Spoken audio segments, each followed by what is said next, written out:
Malaysia dan Indonesia sentiasa tak sebulu apabila di peringkat bola sepak, namun oleh kerana kita serumpun, banyak budaya dan persamaan yang dapat kita lihat dari pelbagai sudut. Selain sepak bola Indonesia yang menjadi hiburan kepada seluruh peminat di negara masing-masing, filem juga tidak terkecuali dengan terhasilnya pelbagai filem yang menarik dan juga seronok untuk kita tonton bersama. Okey, sebelum kita tengok apa filem ini, aku akan jelaskan yang susunan nombor ini adalah secara random dan bukan mengikut turutan yang mana bagus dan kurang bagus. Tanpa membuang masa, di sini aku sertakan 5 filem yang menarik dari Indonesia yang orang Malaysia kena wajib tonton. Okey, nombor 5, Cinta Itu Buta. Filem ini hasil terbitan MM2 Entertainment, Reflection Pictures, Timeless Pictures bersama Idea Source Entertainment, Spring Film dan Viva Film. Ramai betul yang terlibat dalam nak hasilkan filem ni. Okey, berlatar belakangkan negara Korea yang terkenal dengan kecantikan landscape dan juga cerita-cerita filem Korea yang menarik serta mencuit hati. Filem ini turut menampilkan watak jejaka Korea sebagai pelakon antagonis cerita ini. Tak tahulah sama ada kita nak claim dia antagonis. Bagi aku lebih kepada rival kepada hero kita dalam cerita ni. Kisah ini mengisahkan seorang gadis Indonesia yang bernama Dia, bercinta dengan jejaka Korea yang kemudian menjadi buta akibat terlalu sedih kerana breakup yang berlaku. Sedih betul rupanya. Setelah menjadi buta, dia masih tinggal lagi di Korea. Apa yang menariknya adalah dia kemudian dipertemukan dengan seorang lelaki yang juga orang Indonesia yang mana sering melawatinya dan juga menemani si Dia. Okey, dengan dialog yang bersahaja dan pikat lain yang lawak nak mampus, filem ni memang korang kena tengok. Diandaikan cerita ni adalah Beauty and the Beast, begitulah perbezaan fizikal dan watak hero dan heroin kita. Si buta yang mana tak nampak ni tertarik dengan sikap jejaka yang kelakar dan juga sangat menyentuh hati. Okey, dia ingat bahawa lelaki dia yang kelakar ni adalah seorang yang kacak dan juga menghiburkan, yang mana lelaki ni menafikan kehandsoman dia setiap kali mereka berbual. Tapi di sebaliknya lelaki ni memang jujur yang dia ni memang tak handsome. Perempuan tu gelak tak percaya. Okey, seperti mana juga kisah-kisah cinta yang lain, keharmonian mereka berdua tergugat apabila bekas teman lelaki Korea si Dia kembali mencarinya dan cuba mendekatinya kembali. Berjayakah hero rumpai laut daripada Indonesia ini mendapatkan Dia? Korang carilah filem ni dan tonton cepat-cepat. Menampilkan Shandy Aulia dan juga Dodit Mulyanto. Filem lawa nak mampus ni memang best, dengan barisan pelakon yang super hebat, super keren dan dipadankan dengan dialog yang kreatif serta unik seperti dialog rumpai laut.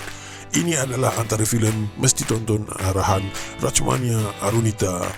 Korang boleh tengok trailer di YouTube, link aku sertakan di bawah. Okey, part rumpai laut memang tak boleh belajar, memang gelagar.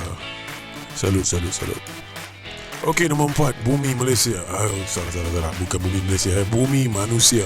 Okey, nombor 4, dari filem komedi lucu dan lawak nak mampus, kita beralih kepada filem realis serta penuh dengan drama.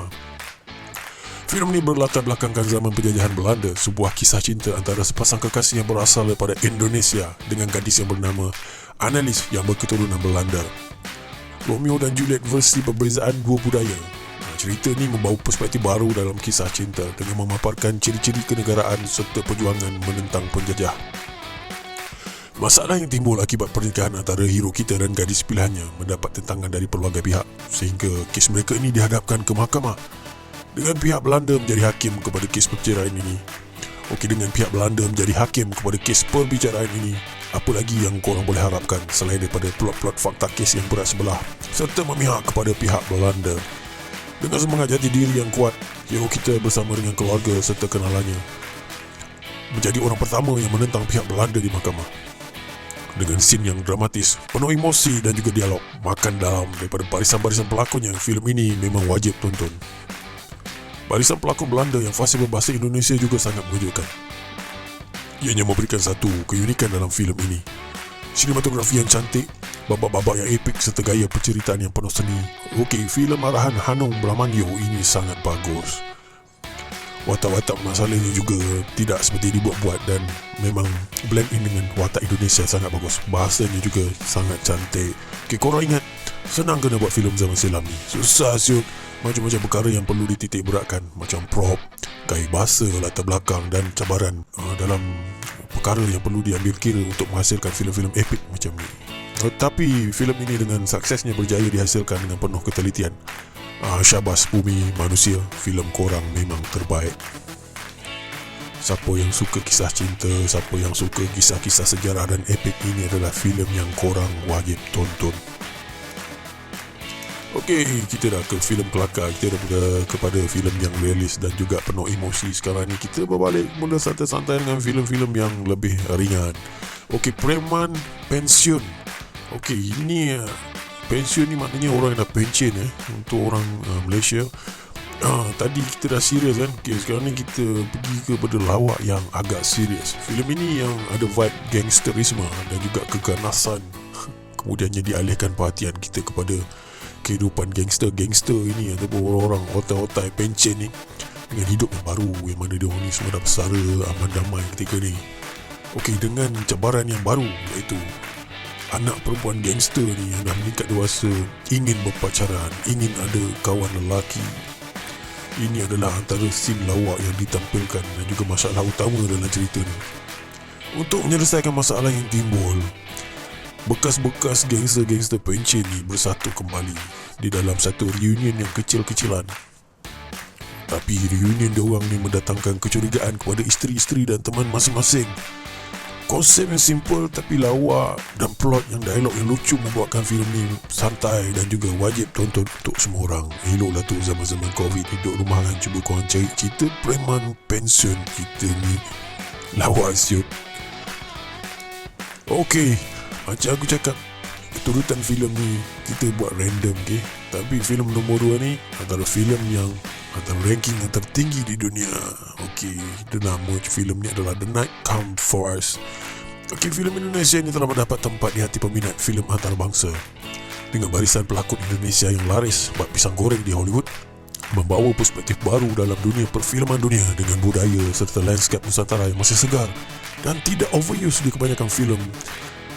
Okey, banyak filem kita tengok sebelum ni berlatar belakangkan Korea, Jepun, Amerika, Laos, Mexico dan sebagainya. Jarang-jarang orang dunia dapat tengok filem yang berlatar belakangkan Nusantara ataupun Indonesia ini. Okey, kisah ini sangat menarik untuk ditonton. Cerita ini bermula apabila seorang pembunuh ataupun ahli kongsi gelap yang sangat diguruni merubah nasib hidupnya. Okey, berlembut hati terhadap seorang kanak-kanak perempuan yang sebenarnya patut dia tamatkan riwayat, tapi dia tidak berbuat demikian. Dia kemudian menjadi buruan serta masalah kepada kumpulannya. Okey, pelbagai masalah dalam dunia kongsi gelap timbul akibat daripada tindakan yang telah dilakukan. Bersama barisan pelakon yang mantap serta bertahap Hollywood seperti Joe Taslim, Iko Uwais, filem ini menjanjikan tidak lain dan tidak bukan aksi yang mantap serta mutu lakonan yang memang sangat hebat.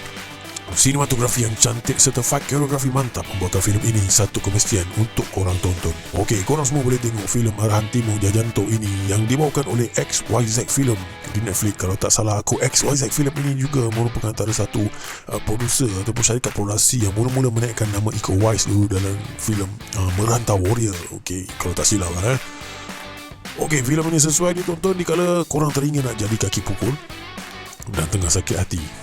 Hahaha. Korang boleh cuba. Tadi kita dah ke genre aksi dan sekarang ni aku nak membawakan korang kepada bapa segala aksi yang menaikkan nama perfilman Indonesia sehingga ke peringkat John Wick serta Star Wars.